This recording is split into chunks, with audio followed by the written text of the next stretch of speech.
Hi guys, I'm going to talk to you about Chapter 10 now. And for this outline, we're going to talk about identity, families, peers, culture, and adolescent development, adolescent problems.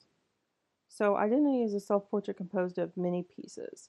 So, looking at the list here, I can tell you for my identity, I consider myself, um, I guess, an adjunct instructor, but I'm also kind of a student as well. So it's very difficult as far as this career. I'm kind of searching for a good career that would match what my health needs are now.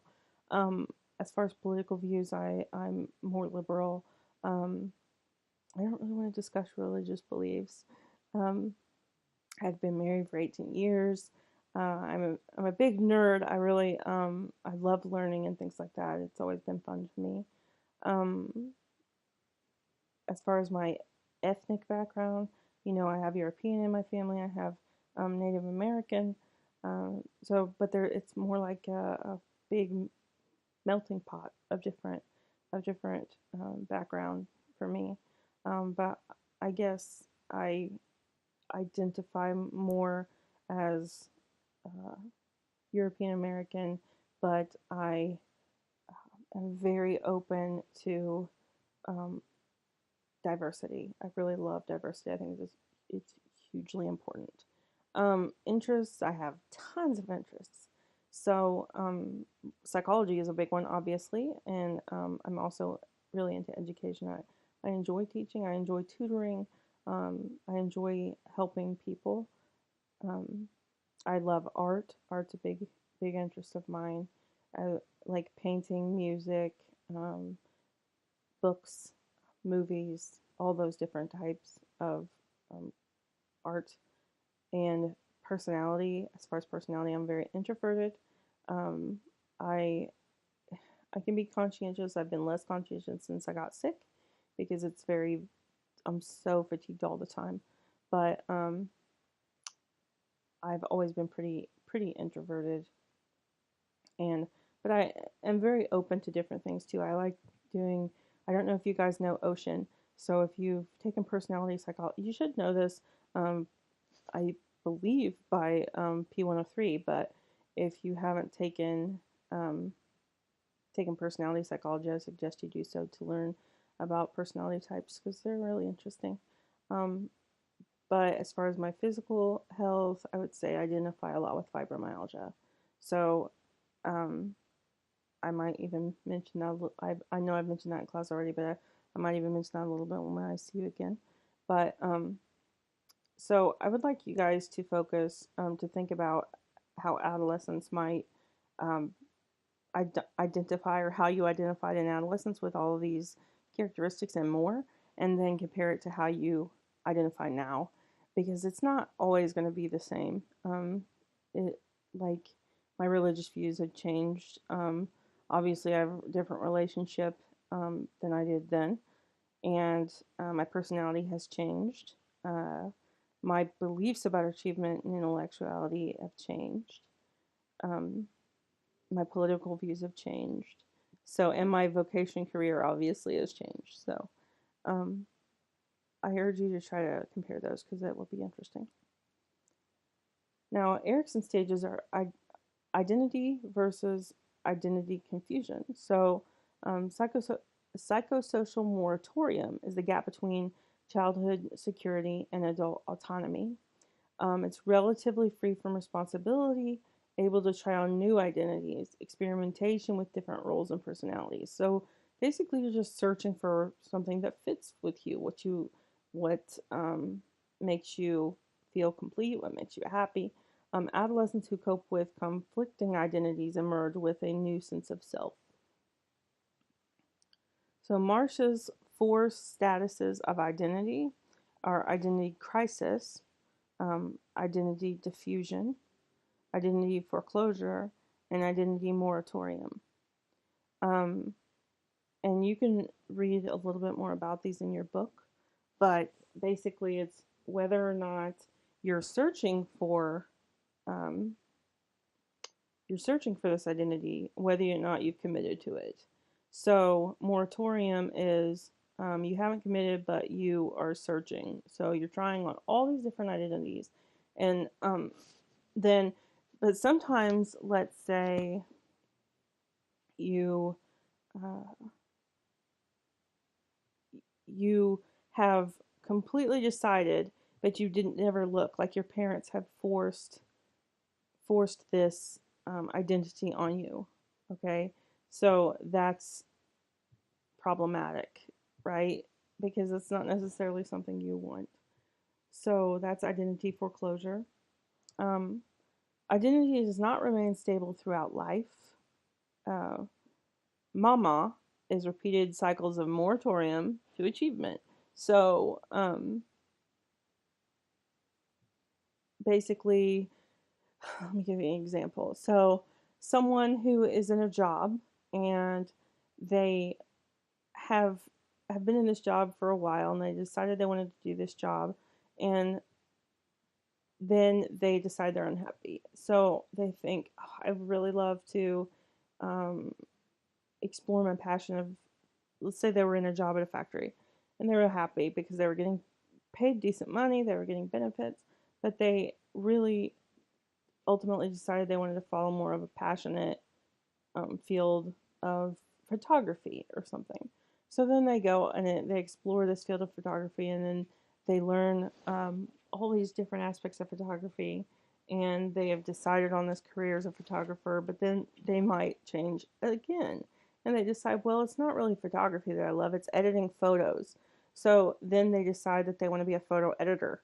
So then they go into this job, and then they learn that they want to do another job. And that's kind of um, I think very few people probably graduate college and go into a job and decide that's where they want to stay for the rest of their life, or even graduate high school and go into a job and stay there for the rest of their life. That's not. I would say that's less typical than someone who is constantly exploring their identity.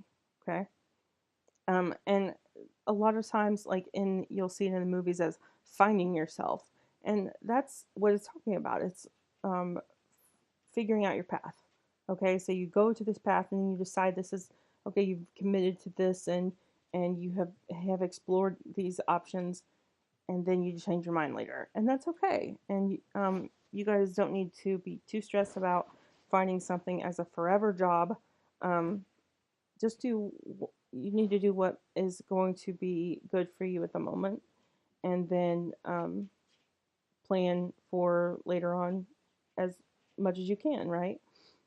Key changes in identity are more likely to take place in emerging adulthood than adolescence. So here is a little bit more detail. This was actually from your book, so it's a really good thing for you guys to remember. And it's good to like copy and paste this into your notes, I think. But here, crisis, that's actually exploration. Okay, so identity diffusion is not exploring and not committed. So this is early on. I don't really care. I'm not looking to see what I want to do when I grow up. I just don't even care. So right now, I'm just enjoying being myself and enjoying doing what I'm doing. Identity foreclosure, um, no exploration, but you've committed to this. Like, my parents want me to be a doctor, so that's what I'm going to do. I'm going to school for this. I have really no say. I'm just going to do it because that's what they want, or something like that. Or that's what society expects me to do, right? Or identity moratorium. This is, like I mentioned before, where you are exploring at that time what you want to do, and you're not committed to anything yet. You just keep on trying different stuff, right? And then identity achievement is when everything falls into place. So this is where you have explored, you've found something, you've chosen something, you've committed to this thing. Okay? But it's not as easy as this when you get out into the world and you're getting jobs, and there's a lot more jobs out there than you could even imagine are possible. So this is not easy to, if you're considering your identity as a career too, because this isn't just a career idea. So this is, let's say you wanted to consider different political parties. You're doing research on them. you don't care right here. You don't care about politics at all. You have no interest in learning about it. This is, you are, um, let's say you're liberal or conservative or independent because your parents are. And um, you just got it from them, right? You didn't really do exploration on your own. And this is, well, I'm not sure. I'm going to just say, um, I'm looking at, maybe you are in your voting. That's really important. I hope you guys are voting when it comes up. You're voting based not at all, you're not at all worried about party, which that's important too. But you don't even think about party, you're just looking basically at different aspects of that you agree with, right? So you might vote this person in who is Democrat, this person in who is Libertarian, this person in who is Independent, and so on, and Republican, and so on. So, in an identity achievement, this would be you've explored all these different parties and you are aligning yourself with this party, right?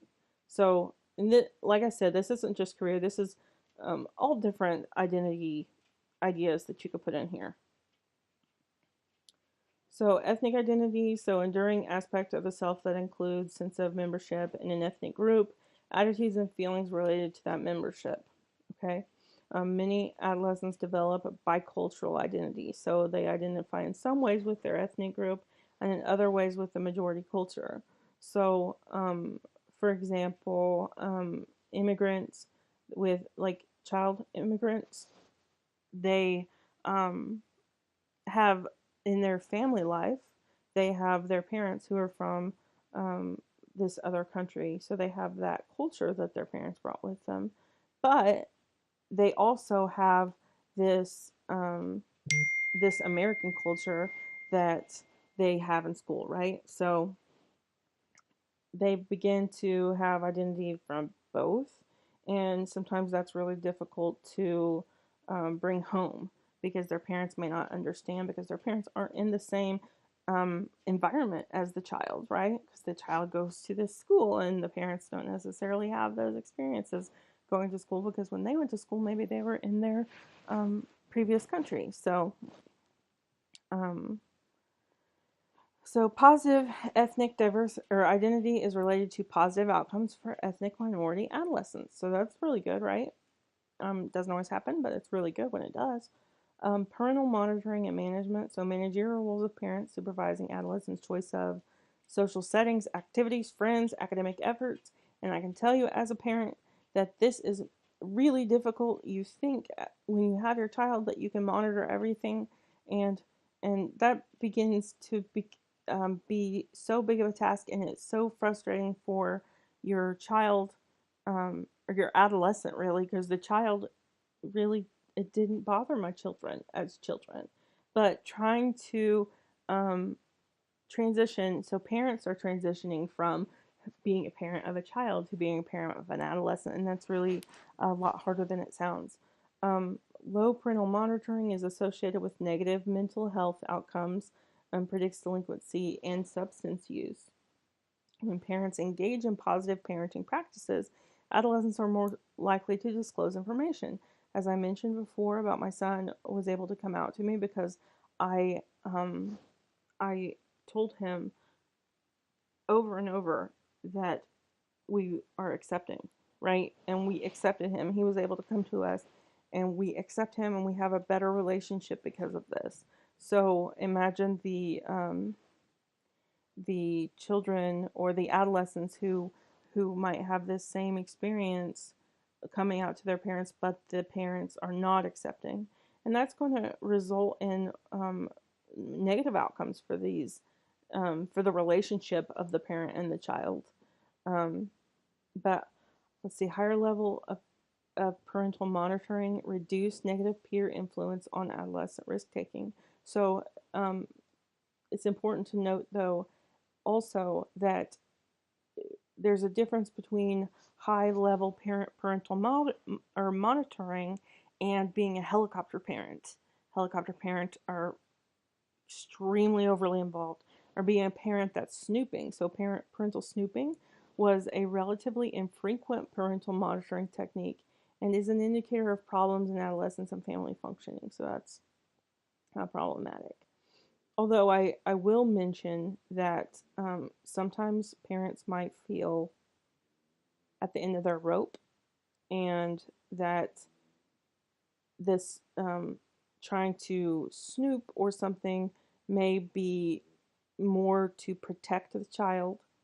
Um, so the intentions of parental snooping aren't going to always be negative, or wanting to start a conflict, okay?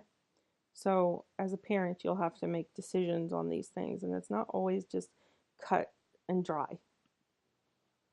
Um, as far as autonomy and attachment, adolescents competing needs for autonomy and control, independence, and connection. There's a push for autonomy, so it may puzzle and anger many parents. Um, the ability to attain autonomy is acquired through appropriate reactions to desire for control.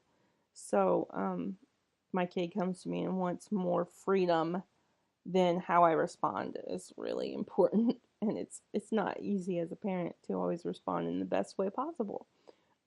Adolescents gradually acquire ability to make mature decisions on their own. As we mentioned before, over time, the prefrontal cortex is developing, and they start to be able to have more competency in executive functioning, which helps them make better decisions, think through things, etc. And again, there are individual differences here. This is not to say every adolescent has horrible decision making skills. That's not true. Um, Boys are typically granted in our society more autonomy than girls. Um, as far as the role of attachment, so securely attached adolescents are less likely to have emotional difficulties and to engage in problem behaviors. And if you refer back to attachment, you also have to consider that attachment can change over time depending on how the relationship of the parents and the child change over time. The child changes over time. Um, for example, a securely attached infant, like later on, when if there's an adolescent behaves, and then there's a fight between the family, and then they just have conflict in their family. Let's say maybe there's a divorce or something like that, and there's just a lot of family turmoil. Then that could actually change attachment. Just because it was secure in infancy does not mean it's going to be secure at this time in adolescence. Okay, so parent-adolescent conflict increases in early adolescence and does not reach tumultuous proportions. Um, Remains somewhat stable during high school years. Uh, Higher level of conflict was linked to higher anxiety, depression, and aggression, and lower self-esteem. Lessens as adolescent reaches about 17 to 20, and they become, basically become adults, and they start to um, have more of their feeling of freedom, feeling of autonomy, etc. Um, Everyday conflicts serve as a positive developmental function. Old model of parent-adolescent relationships, adolescents detach themselves from parents and move into a world of autonomy away from parents. The new model is parents as important attachment figures and support systems while adolescents explore a wider, more complex social world. So our job as parents is not to set all the rules and boundaries until they become adults, and then they break off and just become adults and they have to make all their decisions. Our job as parents is to help the adolescent and um, emerging adult, I guess, which we'll talk about emerging adults in the next section, but learn to develop better decision making and learn to do these things before they actually have to do them, definitely all on their own. So, having that support system at home to help guide your adolescent rather than being the authoritarian, this is my rule, you live in my house, blah blah blah.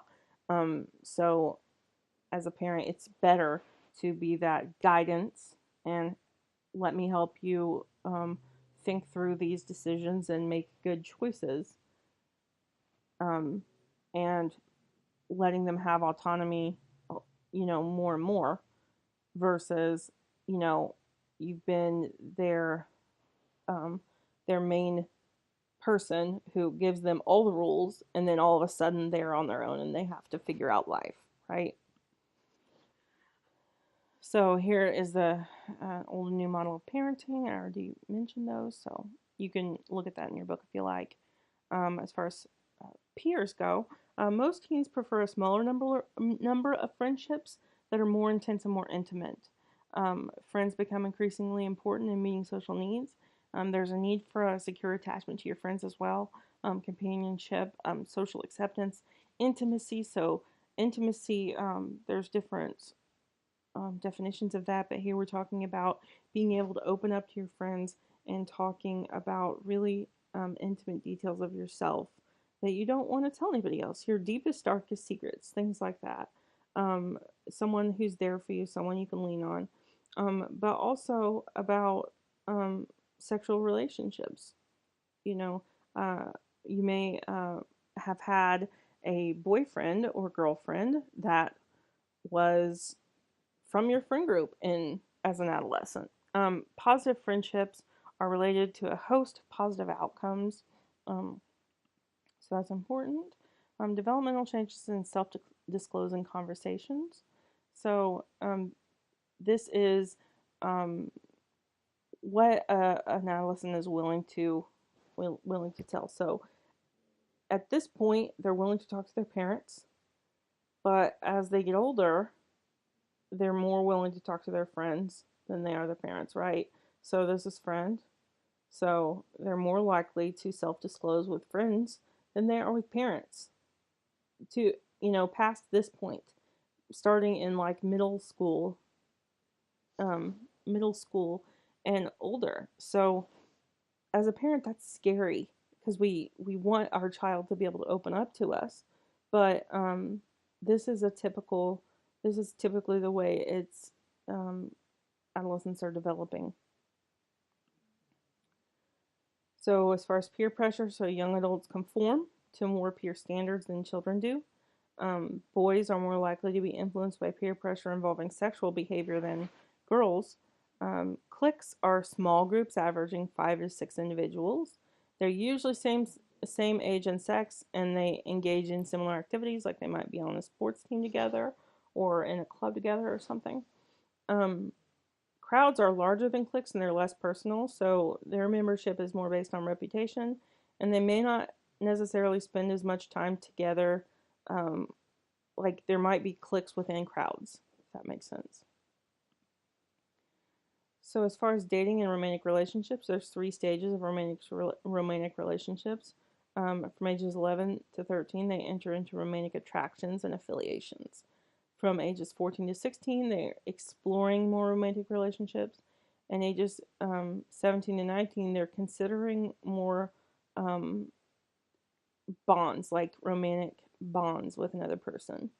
So it's not just about just dating and you're going to break up. It's about actually having someone there to have a bigger commitment to, bonding to a deeper level with. Um, Variations on the 3 stages include early and late bloomers. Okay, so you read in your book about about early and late bloomers. That's important to understand. So we know there are individual differences, right? Dating for gay and lesbian youth. So they may date other sex peers, which can help clarify their sexual orientation or disguise it from others. And they may have same sex experiences with peers who are experimenting. So, as I mentioned, my son before, he did have girlfriends before he came out as gay. And it was in part to hide hide that from himself, I guess. I had talked to him about this before. It was in part just to he kind of identified a lot of times with the girl he was dating, like they were good friends, or he he thought they were just pretty, and he loved their personality, but it's not the same as being sexually attracted to them and wanting to be a in a bonded relationship. So And as far as many same-sex experiences with peers or experimenting, that can also be problematic for these gay and lesbian youth. I mean, it's almost we like to think, like right now there's a lot of adolescents saying that they might be bi, or they're gay, or they're lesbian, or whatever. Um, they might be in the questioning phase, and this probably a lot has to do with the more openness about this topic, that they're willing to discuss it. Um, but also, if if you have like, for example, if you have a gay boy who this other person is like, well, I might be gay, can I experiment with you? Then having that, let's say this gay boy is really attracted to this other boy, and that could really impact the feelings of this gay boy versus this person who's questioning, because they might feel used, etc. So it could be a really difficult situation at that time, depending on the personal feelings of the two people in the situation. So, but that does happen, and I have heard things about it.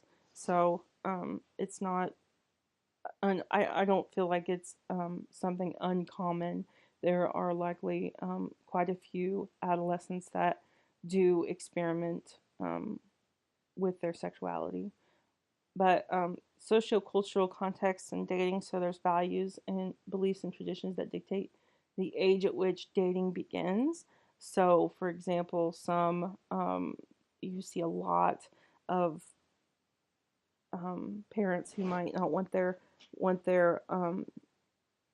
daughter to date until she's much older, but their son might be allowed to date. So that depends on the belief systems of within the family, and also social belief systems. But dating and adjustment, so romantic experiences are linked with measures of adolescent adjustment. Um, so traditions and changes in adolescent around the globe, um, they have there's all different um, comparisons in your book about health, gender, family, peers. But one thing they mention is rite of passage. So there's ceremonies in different cultures that mark an individual's transition from one status to another. Um, and they mention, and as far as American culture, we don't really have that like rite of passage type of um, event, but they consider maybe graduation as the closest thing that we can think of. So after graduation, you're kind of that's that's when you feel like, okay, I've made it, I've graduated. Um, it's like your graduation, like an open house. Okay, congratulations, you're now an adult. You now are in the world. What are you gonna do? Um, but basically, all these rites of passage or events of that type are focused on tradition to adult status and new responsibilities and things like that. New, I'm trying to think of the word and I can't think of it. Um, New abilities to do things. Ethnicity, so immigration, there's high rates of immigration contributing to the growth of U.S. ethnic minorities. Immigrants experience stressors uncommon to longtime residents, such as language barriers, dislocations, and separations from support networks that they previously had. Their struggle to preserve their identity, but also acculturate. So that's difficult, um, as you can imagine, and changes in their socioeconomic status, and especially like undocumented status. If they're an undocumented immigrant, they have another layer of stress upon them. So, and if you uh, if you listen to the news now, you might um, understand like there's even children in the system right now uh, that are um, not with their parents, and they're not being taken care of in the best way. And this is going to impact all of these children's development in some way, especially the longer they're in the system, the longer it's going to impact their development. They're not getting that secure attachment figure that they're used to. So this is highly problematic. So adolescent media has increased dramatically. Uh, sorry, adolescent media use has increased dramatically in the past decade. Media multitasking, for example, sending a text while you're on Facebook, maybe while you're even in class. Mobile media, so you always have your smartphone, you're connected, and along with, I mean, these connections are great, so you always have your phone with you, and you can call for help if needed, and you can check your voicemails whenever, and you don't miss a meeting or whatever you're doing. Um, but there's also a lot of problems. So um, the ways you can communicate with one another now are extensive. So there's email, text messaging, social networking, chat rooms, video and photo sharing. Um, there's multiplayer online games you can play with all kinds of people from around the world, and they even have virtual worlds. Have any of you ever heard of Second Life? Um, I don't know if that's actually still around, but Second Life was a virtual world. Juvenile delinquency, so adolescent who breaks the law or engages in illegal behavior. Males are more likely to be delinquent than girls. Rates among minority groups and lower SES are especially high. Um, the causes of delinquency are lower class culture, parent less skilled in discouraging antisocial behavior. So parents may not know how to help their child develop.